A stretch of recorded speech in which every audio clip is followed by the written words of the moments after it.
കൊല്ലം സ്വദേശിനിയായിട്ടുള്ള വിഭഞ്ചികയും വിഭഞ്ചികയുടെ കുഞ്ഞും മരിച്ചിട്ട് ഇന്നത്തേക്ക് 10 ദിവസം തികയാണ്. അപ്പോൾ അതേ സമയത്ത് തന്നെ ഷാർജയിൽ മറ്റൊരു മരണം കൂടി ഉണ്ടായിട്ടുണ്ട്.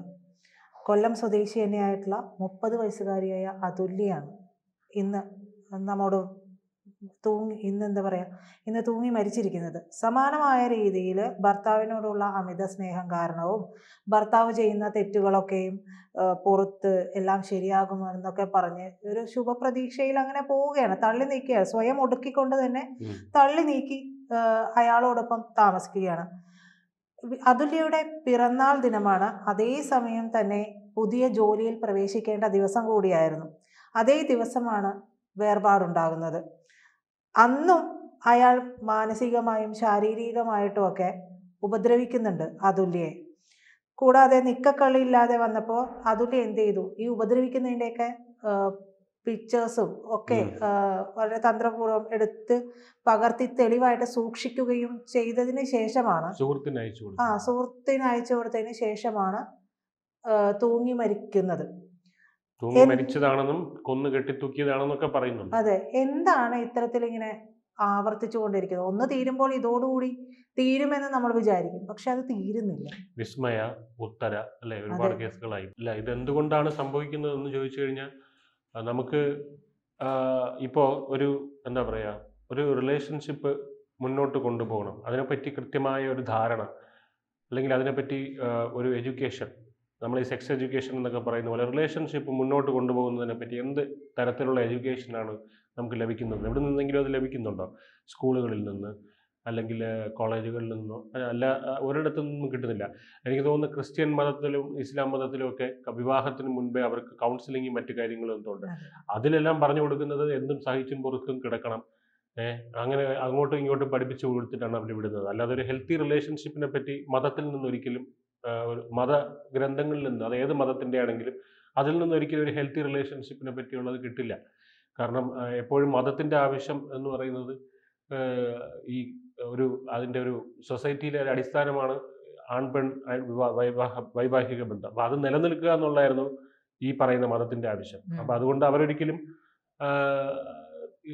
അത്തരത്തിലുള്ള കാര്യങ്ങൾ മാത്രമേ എത്രം കാശിൽ നിന്ന് കിട്ടുള്ളൂ. പക്ഷെ അതല്ല, അത് അത്തരം കാര്യങ്ങൾ എന്തുമാത്രം ദോഷം ചെയ്യുന്നു എന്നുള്ളതാണ്, അത്തരം മെസ്സേജുകൾ എന്തുമാത്രം ദോഷം ചെയ്യുന്നു എന്നുള്ളതാണ് ഇവിടെ നമ്മൾ മനസ്സിലാക്കേണ്ട കാര്യം. ഇപ്പോൾ നിങ്ങൾ ശ്രദ്ധിച്ചു നോക്കുക, അതായത് നിങ്ങൾക്ക് ഇങ്ങനെ ഉണ്ടോ എന്ന് നിങ്ങൾ തന്നെ ശ്രദ്ധിച്ചു നോക്കുക. അതായത് നിങ്ങളെ വളരെ വേദനിപ്പിക്കുന്ന ഒരു വ്യക്തി, ആ വ്യക്തിയുമായിട്ട് നിങ്ങൾ സംസാരിക്കുമ്പോഴോ, അല്ലെങ്കിൽ നിങ്ങളെ വേദനിപ്പിക്കുന്ന ആ വ്യക്തിയുടെ കൂടെ നിങ്ങൾ ഇരിക്കുമ്പോഴോ, അല്ലെങ്കിൽ അവരുമായിട്ട് ജീവിക്കാൻ ശ്രമിക്കുമ്പോഴോ, അതിനെ നിങ്ങൾ വല്ലാതെ ഇഷ്ടപ്പെടുന്ന ഒരു വ്യക്തിയാണെന്നുണ്ടോ, നിങ്ങളെ വേദനിപ്പിക്കുന്ന ആ വ്യക്തിയുടെ കൂടെ ചെലവഴിക്കാൻ നിങ്ങൾ ഇഷ്ടപ്പെടുന്നു എന്നുണ്ടെങ്കിൽ അതിനെ സ്റ്റോക്ക്ഹോം സിൻഡ്രോം എന്നാണ് പറയുന്നത്. ഇത് വളരെ സാധാരണമായിട്ടുള്ള ഒരു സിൻഡ്രോമാണ്. അതായത് ഒരുപാട് പേർക്ക് ഇതുണ്ട്. പ്രത്യേകിച്ച് ഇത് കാണപ്പെടുന്നത് സ്ത്രീകളിലാണ്. അപ്പോൾ ഇത് ഒരു മനോഭാവമാണ്. അതായത് അബ്യൂസറിനോട് ഒരു ഇമോഷണൽ ഡിപ്പെൻഡൻസി ഉണ്ടാവുകയും പിന്നീട് ആ അബ്യൂസിനോട് ഒരു കോപ്പ് ചെയ്യാനുള്ള ഒരു മെക്കാനിസമാണിത്. അതിനോട് ഡീൽ ചെയ്യാനുള്ള ഒരു മെക്കാനിസം ആണ് ഈ സ്റ്റോക്ക്ഹോം സിൻഡ്രോം എന്ന് പറയുന്നത്. അബ്യൂസറിനെ ഇഷ്ടപ്പെട്ട് കഴിഞ്ഞാൽ പിന്നെ അബ്യൂസായിട്ട് തോന്നില്ലല്ലോ. അതാണ് ഇതിൻ്റെ ഒരു സിസ്റ്റം. അപ്പം ഇത് ചില ഇരകൾക്ക് അല്ലെങ്കിൽ ചില അബ്യൂസേഴ്സിനോട് തോന്നുന്ന ഒരു ഇമോഷണൽ ബോണ്ടാണ്. അപ്പോൾ ഈ അബ്യൂസേഴ്സ് ഇല്ലാതെ നമുക്ക് ജീവിക്കാൻ സാധിക്കില്ല എന്നുള്ളതും, ഈ അബ്യൂസേഴ്സുമായിട്ട് ഈ ഒരു ബന്ധത്തിൽ ഏർപ്പെടുമ്പോൾ, അവരുമായി അടുത്തിടപഴകുമ്പോൾ ഇവർ നമ്മളെ പ്രൊട്ടക്റ്റ് ചെയ്യും, അല്ലെങ്കിൽ ഇവരില്ലാതെ നമുക്ക് ജീവിക്കാനാവില്ല എന്നുള്ള ഒരു മാനസികാവസ്ഥയിലേക്ക് നമ്മുടെ ചിന്താ രീതി എത്തപ്പെടുന്നു എന്നുള്ളതാണ്. പക്ഷേ നമ്മളവിടെ മനസ്സിലാക്കേണ്ട കാര്യം, ഇത് നമ്മുടെ ഉള്ളിലുള്ള ഒരു ഭയം മൂലവും അല്ലെങ്കിൽ ഒരു ഇൻസെക്യൂരിറ്റി മൂലവും ഉണ്ടാകുന്ന ഒരു തോന്നൽ മാത്രമാണിത്. ഇത് ബ്രേക്ക് ചെയ്യാനും പുറത്തു വരാനും നമുക്ക് സാധിക്കുന്നൊരു കാര്യമാണ്. അപ്പം ഈ ഏതൊരു അനാരോഗ്യകരമായിട്ടുള്ള ബന്ധത്തിലും, അൺഹെൽത്തി ആയിട്ടുള്ള ഒരു റിലേഷൻഷിപ്പിലും ഏറ്റവും ബുദ്ധിമുട്ടുള്ള ഭാഗം എന്താണെന്ന് പറയുന്നത്, അവർ മാറുമെന്ന് വിചാരിച്ച് കാത്തിരിക്കുന്നതും അതങ്ങനെ പ്രതീക്ഷിക്കുകയും ചെയ്യുന്നതാണ്. ഒരു കുരുക്കിൽ കുടുങ്ങിക്കിടക്കുന്നത് പോലെ വളരെ വേദന അനുഭവപ്പെടുന്ന കാര്യമാണ്. നമ്മളൊരു കുരുക്കി കുടുങ്ങിക്കിടക്കുമ്പോൾ ആ കുരുക്ക് വലിക്കുന്നതിനോടൊപ്പം അത് അയയും എന്ന് നമ്മൾ വിശ്വസിക്കുന്നത് പോലെയാണ്. അത് വലിക്കുമ്പോഴാണ് അത് അയയുന്നത് എന്ന് നമ്മൾ വിശ്വസിക്കുന്നത്. വലിക്കുമ്പോൾ അയയുകയാണോ ചെയ്യുന്നത്? മുറുകയാണ് ചെയ്യുന്നത്. അപ്പോൾ അത്തരത്തിലൊരു പ്രോസസ്സാണ് നമ്മൾ അതിൽ വീണ്ടും അതിനകത്ത് തങ്ങിക്കിടക്കാൻ ശ്രമിക്കുമ്പോൾ സംഭവിക്കുന്നത്. അപ്പോൾ അത് മെച്ചപ്പെടുന്നു എന്ന് സ്വയം നമ്മൾ ബോധ്യപ്പെടുത്തുന്നു. ഇത് ഇത്തരത്തിൽ ഞാൻ പറഞ്ഞില്ലേ, മനുഷ്യരിൽ രാക്ഷസന്മാരുണ്ട്. ഈ രാക്ഷസൻ എന്ന് ഞാൻ ആലങ്കാരികമായിട്ട് പറഞ്ഞതല്ല. ഇവരുടെ ജന്മന അത്തരം സ്വഭാവ വൈകല്യങ്ങളോടെ ജനിക്കുന്നതാണ്, മനോവൈകല്യങ്ങളോടെ ജനിക്കുന്നതാണ്. മനോവൈകല്യം എന്ന് പറയുന്നത് അതിനെ വിവിധ തലത്തിലുള്ള പേഴ്സണാലിറ്റി ഡിസോർഡേഴ്സ് എന്നാണ് പറയുന്നത്. അത് അവരുടെ വ്യക്തിത്വ പരമായിട്ടുള്ള വൈകല്യങ്ങളാണ്. അത് ജന്മന അവർക്ക് ലഭിക്കുന്നതാണ്. അതിന് അങ്ങനെ ഒരു മരുന്ന് കഴിച്ച് അതിനെ നിയന്ത്രിക്കാൻ പറ്റുന്ന ഒരു കാര്യമല്ല. അത് അവരുടെ സ്വഭാവ വൈകല്യമാണ്. അതെന്താണെന്ന് പറഞ്ഞാൽ നാർസിസ്റ്റിക് എന്നുള്ളത് കേട്ടിട്ടുണ്ടായിരിക്കും. ഒരാൾ അദ്ദേഹം അയാളുടെ ഈഗോയിൽ താനാണ് ഏറ്റവും വലുത് എന്ന് വിശ്വസിക്കുകയും എല്ലാവരും തന്നെ ശ്രദ്ധിക്കുക, എല്ലാവരും തൻ്റെ അടുത്തേക്ക് മാത്രം ശ്രദ്ധ നൽകുക. അങ്ങനെ അത്തരത്തിൽ ഇതിൽ വളരെ കണ്ണിങ് ആയിട്ടുള്ള നാർസിസ്റ്റുകളുണ്ട്. ഇതൊക്കെ അവർക്ക് ഈ നാർസിസ്റ്റിക് സ്വഭാവം മറച്ചു വയ്ക്കാൻ പറ്റുന്ന. അപ്പോൾ ഇത്തരത്തിൽ പിന്നെ സൈക്കോപാത്ത് എന്ന് പറയുന്ന അതുണ്ട്. അതും ഇത്തരത്തിൽ രാക്ഷസൻ. ഇവരെല്ലാം മുഖം മൂടി അണിഞ്ഞ് നമ്മൾക്കിടയിൽ നടക്കുന്നതാണ് മനുഷ്യൻ്റെ രൂപത്തിൽ. അവർ മനുഷ്യരുടെ രീതിയിലല്ല അവരുടെ ചിന്തയും പ്രവൃത്തികളൊന്നും. അപ്പോൾ ഇവരെല്ലാം തേടിക്കൊണ്ടിരിക്കുന്ന ഇരകളെയാണ്. ഇരകൾ എന്ന് പറഞ്ഞാൽ ഇത്തരത്തിൽ സ്റ്റോക്ക്ഹോം സിൻഡ്രോമുള്ള വ്യക്തികളെ, മനുഷ്യരെയാണ് തേടിക്കൊണ്ടിരിക്കുന്നത്. ഇന്നസെൻ്റ് ആയിട്ടുള്ള, വൾണറബിൾ ആയിട്ടുള്ള മനുഷ്യരെയാണ് ഇവർ തേടിക്കൊണ്ടിരിക്കുന്നത്. അപ്പോൾ അത്തരത്തിൽ ഇങ്ങനെ നമുക്ക് തോന്നുന്നത്, ചില മനുഷ്യർക്ക് ഇങ്ങനെ ഇമോഷണൽ ഡിപ്പെൻഡൻസി അബ്യൂസേഴ്സിനോട് തോന്നുന്നത് അവരുടെ കുറ്റമല്ല. അത് നമ്മുടെ എന്താ പറയുക, ഒരു പീസ് ഓഫ് മൈൻഡ് രക്ഷപ്പെടുത്താനുള്ള ഒരു ചില സമയങ്ങളിൽ നമ്മൾ തന്നെ നമ്മളെ കള്ളം പറഞ്ഞ് വിശ്വസിപ്പിക്കുന്നതായിരിക്കാം. അല്ലെങ്കിൽ ഞാൻ പറഞ്ഞ പോലെ അബ്യൂസിനോട് കോപ്പി ചെയ്യാനുള്ള ഒരു നമ്മുടെ മെക്കാനിസം ആയിരിക്കും അത്. പക്ഷേ ഇതിൽ നിന്ന് ആദ്യം മനസ്സിലാക്കേണ്ട കാര്യം നമ്മളിതിൽ നിന്ന് പുറത്തു കിടക്കുക എന്നുള്ളതാണ്. ഇപ്പം ചേച്ചി ചോദിച്ചു ഇത് എന്തുകൊണ്ടാണ് സംഭവിക്കുന്നതെന്ന് ചോദിച്ചു. അപ്പോൾ ഇത് ഇപ്പോൾ ഈ കുട്ടിയുടെ കാര്യം പറയുകയാണെന്നുണ്ടെങ്കിൽ ഇവിടെ ഇങ്ങനെ സംഭവിച്ചത് അമിത സ്നേഹം എന്നാണ്. ആ കുട്ടിയുടെ അമിത സ്നേഹം കൊണ്ടാണ് ഇങ്ങനെ സംഭവിച്ചത് എന്നാണ് പലരും പറയുന്നത്. പക്ഷെ അങ്ങനെയല്ല. ആ കുട്ടിയുടെ അമിതമായ വൈകാരിക ഡിപ്പെൻഡൻസി അല്ലെങ്കിൽ ഇതുകൊണ്ടാണ്, ആ വ്യക്തിയിലുള്ള ഇമോഷണൽ ഡിപ്പെൻഡൻസി കൊണ്ടാണ് അവർക്കത് ഇത് സംഭവിച്ചതെന്ന് നമ്മൾ മനസ്സിലാക്കണം. അതായത് അബ്യൂസറിനോട് തോന്നുന്ന ഒരു വൈകാരിക അടുപ്പം ഇതാണ് ഇതിന് കാരണം. ഈ വ്യക്തി ഇല്ലാതെ പറ്റില്ല എന്ന് തോന്നുന്ന ഒരു സാഹചര്യമാണ്. അതൊരു വല്ലാത്ത അവസ്ഥയാണ്. അപ്പം ഒരു മദ്യപാനിയായിട്ടുള്ള ഭർത്താവിൽ നിന്നുണ്ടാകുന്ന മാനസികവും ശാരീരികമായിട്ടുള്ള പീഡനങ്ങൾ ഇതൊന്നും പുറം ലോകം അറിയാതെയാണ് അവർ ഇത്രയും നാൾ ജീവിച്ചത്. അപ്പോൾ ഷാർജ പോലീസിൻ്റെ അടുത്ത് ഇടയ്ക്ക് പരാതി നൽകും, കോടതി വരെ കേസെത്തും. പിന്നെ അയാൾ മാപ്പും ക്ഷമയും കാല് പിടിച്ചുമൊക്കെ വരുമ്പോൾ ഈ പെൺകുട്ടി ഇതെല്ലാം മറക്കും.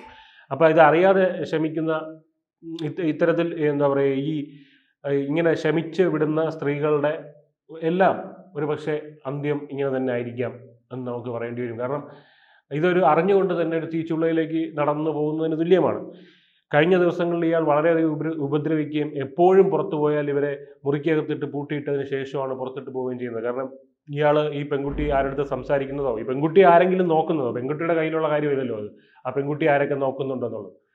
അപ്പോൾ ആ തൊലി വെളുപ്പ് അവൾക്ക് ഉള്ളത് കൊണ്ടായിരിക്കാം, ആ കുട്ടിക്ക് ഉള്ളത് കൊണ്ടായിരിക്കാം അവളെ ആരെങ്കിലും നോക്കിയാൽ ഇവക്കാണ് മർദ്ദനം, ഈ കുട്ടിക്കാണ് മർദ്ദനം കിട്ടുന്നത്.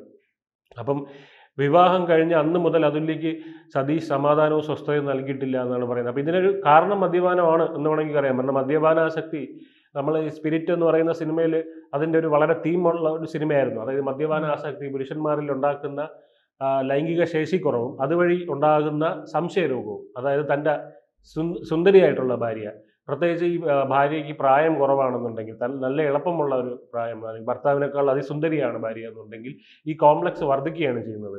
അപ്പോൾ അവിടെ ഒരു മകൻ്റെ പ്രായമുള്ള ഒരു സ്ത്രീ ഒരു പുരുഷനോട് ഈ സ്ത്രീ സംസാരിച്ചാൽ പോലും ഇദ്ദേഹത്തിൻ്റെ മനസ്സിൽ കൂടെ പോകുന്നത് ഇത്തരത്തിലുള്ള ചിന്തകളായിരിക്കും. അപ്പോൾ ഇതിനൊക്കെ കാരണം മദ്യപാനാസക്തി ഒരു കാരണമാണ്. പിന്നെ ഞാൻ പറഞ്ഞതുപോലെ ഇങ്ങനെ പേഴ്സണാലിറ്റി ഡിസോർഡറുകളുമായിട്ട് ജനിക്കുന്നവരുണ്ട്. അപ്പോൾ ഇത് രണ്ടും കൂടെ ഒരു കോമ്പിനേഷനിൽ വരുന്ന വ്യക്തിയാണ് ഈ പറയുന്ന സതീഷ് എന്നാണ് ഞാൻ മനസ്സിലാക്കുന്നത്. അപ്പം എന്തായാലും വിവാഹം കഴിച്ച അന്ന് മുതൽ തന്നെ അതുല്യയ്ക്ക് പ്രശ്നങ്ങൾ ഉണ്ടായിരുന്നു. ഇത് ഒരിക്കലും സ്വസ്ഥതയുണ്ടായിരുന്നില്ല. ഇവർ ഷാർജയിലായിരുന്നല്ലോ. അപ്പോൾ ഈ പറയുന്ന ഷാർജ കോടതികളിലും മറ്റും കാര്യമാണ്. ഇവിടെയാണ് നമുക്കൊരു പ്രസക്തമായിട്ടുള്ള കാര്യം നിമിഷപ്രിയയുടെ കാര്യത്തിലും പറയാനുള്ളത്. കാരണം നിമിഷപ്രിയ പറയുന്നുണ്ട് കോടതിയിൽ കേസിന് പോവും, പോലീസിന് കംപ്ലൈൻറ്റ് കൊടുക്കും, പക്ഷെ 10 ദിവസം കഴിഞ്ഞ് ഈ അദ്ദേഹം തിരിച്ചു വരുന്നത്. അത് ഏത് ഇസ്ലാമിക രാജ്യമായിക്കോട്ടെ, അത് ഹൂത്തികൾ ഭരിക്കുന്നതായിക്കോട്ടെ, ഷിയകൾ ഭരിക്കുന്നതായിക്കോട്ടെ, സുന്നികൾ ഭരിക്കുന്നതായിക്കോട്ടെ, ഏത് ഇസ്ലാമിക രാജ്യമാണെങ്കിലും ഒരു സ്ത്രീയെ അന്യപുരുഷൻ ആക്രമിച്ചാൽ അവർ 10 ദിവസത്തിൽ പുറത്തുവിടത്തില്ല.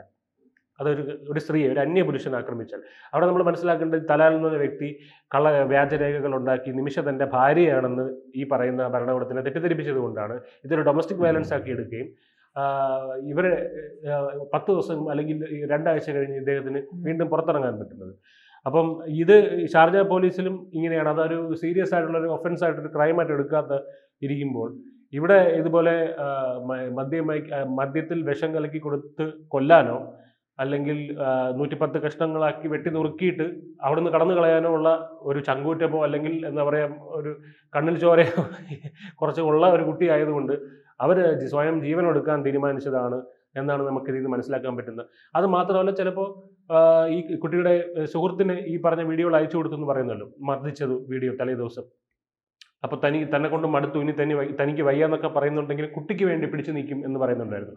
ഈ കോടതിയിൽ ഇദ്ദേഹത്തിന് ജയിലിലാവുന്നൊരു അവസ്ഥ വരെ ഉണ്ടായപ്പോൾ ഇദ്ദേഹം കാല് പിടിച്ചപ്പോൾ ഈ കുട്ടിയെ കരുതിയിട്ടാണ് അവർ തിരിച്ച് ഇയാളുടെ അടുത്തേക്ക് വീണ്ടും പോയതെന്ന് പറയുന്നുണ്ട്. അപ്പോൾ ഈ സുഹൃത്ത് പറയുന്നത് ഇവളിങ്ങനെ ചെയ്യാനുള്ള ഒരു സാധ്യതയുമില്ല കുട്ടി ജീവനോടുള്ളപ്പോൾ. വിഭജിക ചെയ്തത് എന്താണെന്ന് നമുക്കറിയാം, കുട്ടിയും കൂടെ കൊന്നിട്ടാണ്. പക്ഷെ അപ്പോൾ അവിടെയാണ് ഒരു കൊലപാതകത്തിന്റെ സാധ്യത ഇവിടെ നിലനിൽക്കുന്നത്. കാരണം കൊന്ന് കെട്ടിത്തൂക്കിയതാണോ എന്നുള്ള അപ്പം എന്തായാലും ഒരു കാര്യം ഉറപ്പാണ്, ഇത് ഷാർജയിൽ വെച്ച് നടന്നതായതുകൊണ്ട് ഇദ്ദേഹത്തിന് ഒരു വധശിക്ഷ തന്നെ നമുക്ക് പ്രതീക്ഷിക്കാം. ആർക്കാണ്? ഈ സതീശൻ എന്ന് പറയുന്ന വ്യക്തി. കാരണം ഇന്ത്യയിലായിരുന്നെങ്കിൽ ഒരുപക്ഷെ നിയമം നടക്കില്ലായിരുന്നു. കാരണം ഇദ്ദേഹം ചപ്പാത്തിയും ചിക്കൻ ബിരിയാണിയൊക്കെ കഴിച്ച് കൊഴുത്തുരുണ്ട് നമ്മുടെ ഗോവിന്ദച്ചാമിയെ പോലെ ജയിലിനുള്ളിൽ കിടക്കുന്നത് നമുക്ക് കാണേണ്ടി വരുമായിരുന്നു. എന്തായാലും അങ്ങനെ ഒന്നും നമുക്ക് ഇവിടെ കാണേണ്ടി വരില്ല എന്നൊരു ആശ്വാസം മാത്രം.